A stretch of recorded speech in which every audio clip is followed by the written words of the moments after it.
जय श्री कृष्ण। जय माताजी बधाने। केम छो मित्रों? मजामां? मजामां ज हशो ने मजामां ज रहेजो ने। आ श्रावण महीनो बेसी गयो छे एटले बधाय शंकर भगवानना दर्शन करता रहेजो ने छे ने आजे मारे रजा छे एटले मैं कीधुं आजे ब्लॉग बनावी नाखीए। एक कमेंट एवी आवती हती के छे तमे मोटा ब्लॉग बनावो तो तमारे वॉच टाइम पूरो थाय एम। એટલે મેં કીધું સારું કીધું ઘરે રહીશ ત્યારે બનાવીશ। બાકી કોમેડી વિડીયો નાના નાના બનતા જ હોય, રોજના હું 2 વિડીયો મૂકું છું। હા, એક છે કે કોઈક વાર મારે કામ આવી ગયું હોય અથવા હું ક્યાંય ગઈ હોઉં કે મારે જો ટાઈમ ન રહ્યો હોય, બહાર જવાનું થયું હોય રજાના દિવસે, તો મારથી નથી મુકાતા। બાકી કામે જાવ કે ઘરનું કરું રેગ્યુલર મૂકું જ છું। એટલે એમાં કેવું થાય ખબર, ઘરે કોઈ હોય નહીં તો વિડીયો ઉતારવા વાળું કોઈ હોતું નથી। ઘણીવાર છોકરા હોય તો એ વયા ગયા હોય કામે એટલે કેવરાવે, તો એના લીધે મારે ઘણીવાર નથી મુકાતા। પણ હા, કાંઈ વાંધો નહીં, મૂકીશ જ્યાં સુધી બનશે ત્યાં સુધી હું મૂકીશ।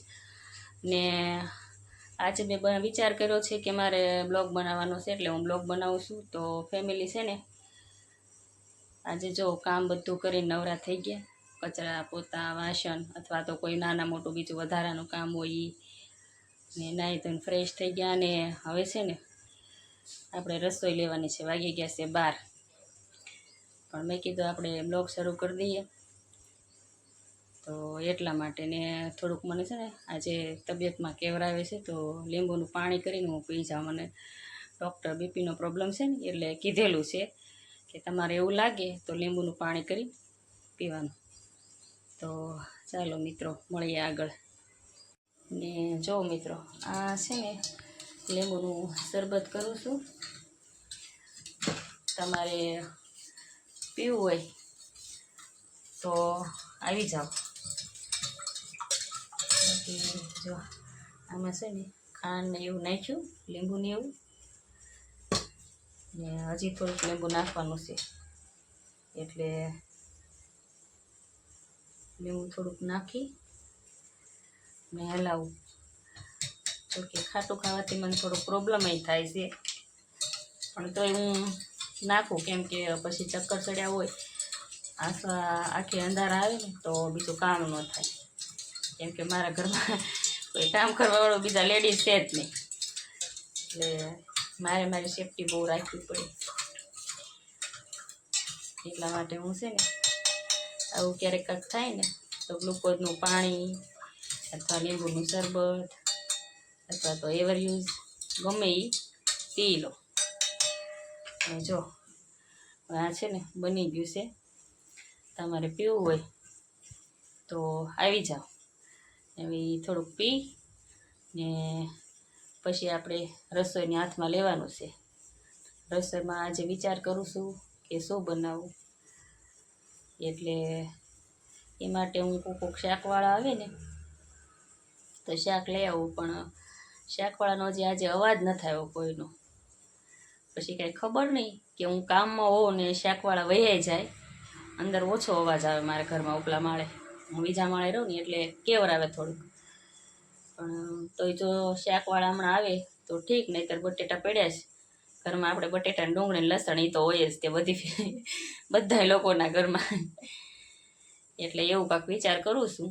જો હમણાં આવી જાય તો ઠીક, નહીંતર પછી બટેટા બનાવવાનું નક્કી કરશું।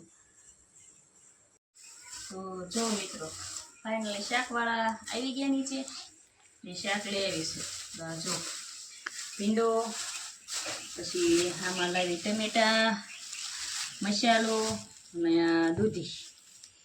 તમારા ગામડામાં છે ને શાકભાજી બહુ સસ્તું હોય, અમારા સિટીમાં તો બાપા એમ થાય કે શાક ખાવું કે ન ખાવું એટલું મોંઘું હોય, પણ હવે લાવ્યા વગર તો છૂટકી નથી, એટલે હવે જો લાવીશું તો આ શાક, પણ હવે છે ને છોકરાઓને મન થયું બટેટા ભૂંગળા ખાવાનું, એટલે હવે બટેટા બનાવવાનું નક્કી કર્યું છે। બટેટી પડી છે અંદર, તો હવે આખી બટેટીનું શાક કરશું ને પછી બની જાય ને પછી હવે તમને હું બતાવીશ વિડીયોમાં આગળ, તો વિડીયોમાં બન્યા રહેજો। તો જો મિત્રો ફાઇનલી આપણા બટેટા બની ગયા. અને જો આવા ટાઈપ તમે બનાવ્યા છે ભૂંગળા બટેટા મસ્ત. ને તમારે ખાવા હોય તો આવી જાજો. ને આ ભૂંગળા છે જો. ને આમાં શું? હા એ ભૂંગળા છે કે હા એ ભૂંગળા છે. હા ઈ છે ને આ અમારા રાજદીપ પાટું લીધું કેમ કે બનાવ્યું. આ અમારે ભાણકી છે મારી એનો ભાણિયો છે તે આજે એને મેં બોલાવ્યો મેં તો આવતો હોય તે વળી મારો છોકરો ત્યાંથી નીકળ્યો ને ત્યારે થયો. આ બાજુમાં આગળ સોસાયટીમાં રહે છે તે આ તીખા ન ખાય કે ને એટલે એના માટે આ મોળા બનાવ્યા. ને આ કોને ખાવાના છે રાજદીપ? મને. આમ કે વિડીયોમાં સામું કે મને ખાવાના છે એમ કે પછી ખાજે ભૂંગળું પેલા કે આમ જો. હા અને આ ભૂંગળા કોને ખાવાના? મને. ક્યાં આવ્યો છો તું? મામાના ઘરે. તો ફાઇનલી મિત્રો આ બ્લોગ પૂરો કરું છું. ને જય માતાજી. ને બ્લોગ ગમ્યો હોય તો લાઈક શેર ને સબસ્ક્રાઈબ કરી દેજો. ને બાય બાય કહી દે રાજુ. બાય બાય વિડીયોમાં. બાય બાય કે બોલ. બાય બાય કે